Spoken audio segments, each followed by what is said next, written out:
Okay, let's take this 1984-85. It's on a B registration, so it's one of the two.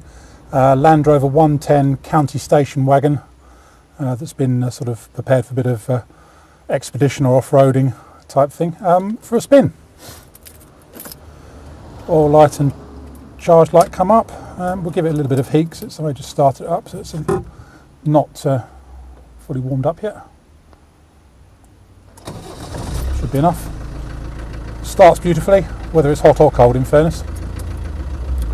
Into gear, off we go. Right, what can we tell you about this? I did 165 non-stop fast miles in this yesterday down the motorway. Absolutely superb actually, no problems or issues at all. We just got on with the job. It's a proper county station wagon, 11-seater.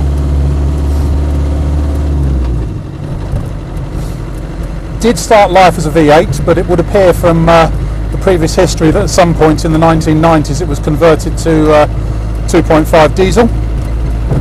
However, I'm told by the previous owner that the original 2.5 diesel engine gave up last year, November, December I think, last year, and a replacement was put in. Don't really know the provenance of the engine that was put in, except it is a proper Land Rover 92.5 diesel. Proper Land Rover 2.5 diesel. And certainly the engine feels strong, starts nice as I say, which is always a good sign on these, and just chugs along quite happily without breathing heavily or doing any nasties. So I mean the mileage is showing, well, by the time we'll put it down as 175,000 because I'm going to be using it on an ongoing basis for a few days. Whilst that mileage is probably correct, certainly by the MOTs, I don't think, well, the engine hasn't done that, it's just the actual mileage of the vehicle. So anyway, what can we say about it? Drives really well actually. So it starts on the button, there's no hesitancy at all from the motor. The clutch is nice. Gearbox is really good. There's no synchro problems in the gearbox at all, or jumping out of gears, or nasty whines at all from the gearbox. Whole drivetrain feels really solid actually. Touch of sort of backlash in the drivetrain, but I think you expect that given the mileage, but it's not sort of when I'm taking the foot on off the throttle, it's not banging or anything like that, the way that some of them do.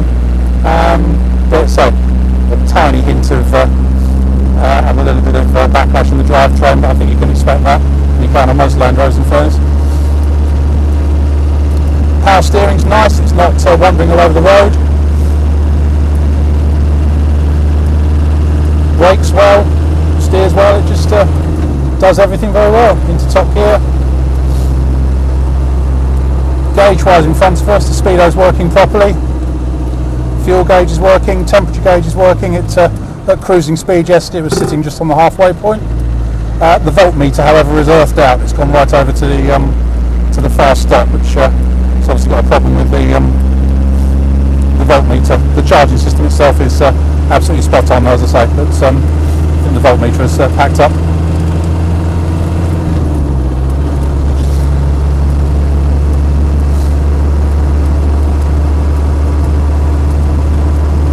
It's even got a nice working heater on this one.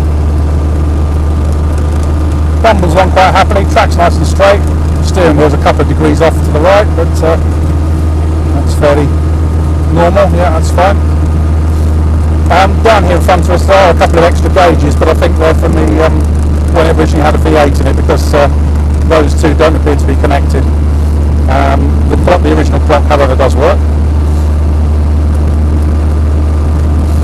So it is a proper county, so it's not too noisy.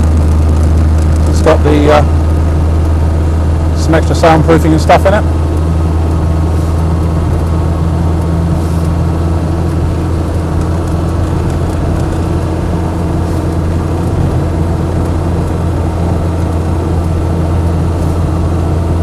All the 11 seats have all got seat belts.